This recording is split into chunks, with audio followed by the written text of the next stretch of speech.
Hi, welcome back RR vlogs. ఈరోజు vlog వచ్చేసి morning tiffin అయితే ఇడ్లీ అయితే వేసానండి. ఇడ్లీ అండ్ కొబ్బరి చట్నీ, అలాగే మిగిలిన అన్నాన్ని కూడా తాలింపు వేసాను. ఈ వ్లాగ్ మీకు నచ్చినట్టయితే ఆర్ఆర్ వ్లాగ్ 28 ఛానల్ సబ్స్క్రైబ్ చేసుకొని లైక్ చేసి షేర్ చేసి కమెంట్ చేయండి friends. Thank you for watching.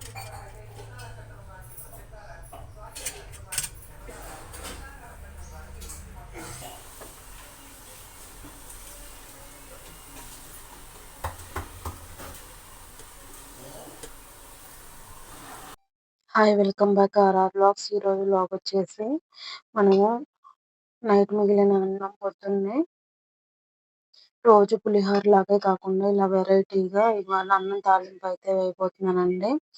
రోజు ఒకేలా కాకుండా ఇలా డిఫరెంట్గా చేసుకోవచ్చు. ప్రాసెస్ చూద్దాం. ముందుగా అన్నాన్ని పొడి పొడిలాగా ఇలా ఉంచుకోవాలి. ఇప్పుడు ప్యాన్ పెట్టుకొని కొంచెం ఆయిల్ వేసుకున్నానండి, 2 గరిటెలు. అలాగే కొంచెం నెయ్యి కూడా యాడ్ చేస్తున్నాను ఇందులో. ఇప్పుడు ఆయిల్ వేడయ్యాక 4 చెక్క లవంగాలు, ఒక చిన్న ముక్క చెక్క వేసానండి. అలాగే కొంచెం సాజీరా వేస్తున్నాను. ఇప్పుడు ఇందులో క్యారెట్, ఆనియన్స్, పచ్చిమిర్చి యాడ్ చేసుకుంటున్నానండి. ఇవి లైట్ గా మనకి గోల్డెన్ కలర్ వచ్చి రావాలి.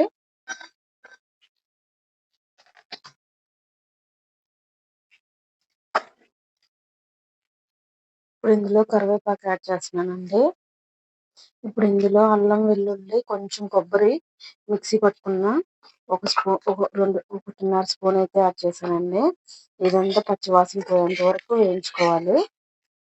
ఇప్పుడు ఇందులో టమాటాలు ఒకటి సన్నగా కట్ చేసుకుని యాడ్ చేసుకున్నాను. ఇది టమాటా కూడా మెత్తగా మీకు వేగాలండి. ఇప్పుడు ఇందులో నేను ఒక బిర్యానీ ఆకు ఇలా సన్నగా తుంచుకొని వేసుకున్నానండి ఫ్లేవర్ కోసం. ఇప్పుడు చిటికెడంత పసుపు, ఇప్పుడు ఒక 1/2 స్పూను కారం అండి. మనం పచ్చిమిర్చి ఎక్కువ యాడ్ చేసుకున్నప్పుడు కారం తగ్గించేసుకోవచ్చు, చూసుకొని యాడ్ చేసుకోండి. ఇప్పుడు సాల్ట్ మనకు రైస్కి తగినంత 1.5 స్పూన్ అయితే యాడ్ చేస్తున్నాను. మొత్తం మిక్స్ చేసుకోవాలి.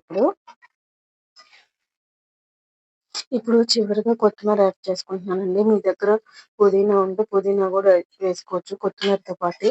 నా దగ్గర పుదీనా అయితే లేదు కాబట్టి నేను కొత్తిమీర ఒకటి యాడ్ చేశాను. ఇందులో 2 స్పూన్లు పెరుగు అయితే యాడ్ చేశానండి. మనకి మసాలా అంతా వేగాక ఇప్పుడు రైస్ యాడ్ చేసుకుని ఆ మసాలా అంతా మనకి రైస్కి పట్టేలా కలపెట్టుకోవాలండి. మనం వేయించుకున్న మసాలా అంతా రైస్కి పట్టేలా కలుపుకోవాలండి. కలుపుకున్న తర్వాత ఒక 2 నిమిషాలు మూత పెట్టి సిమ్లో మగ్గించుకోవాలి. మీకు ఉప్పు కారం సరిపోకపోతే కొంచెం ఉప్పు కారం ఈ స్టేజ్లో యాడ్ చేసుకోవచ్చండి.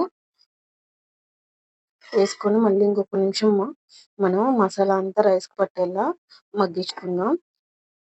మనకి రైస్ అయితే రెడీ అయిపోయిందండి. మీకు ఈ వ్లాగ్ నచ్చినట్టయితే ఆర్ఆర్ వ్లాగ్ ఛానల్ సబ్స్క్రైబ్ చేసుకొని లైక్ చేసి షేర్ చేసి సపోర్ట్ చేయండి ఫ్రెండ్స్.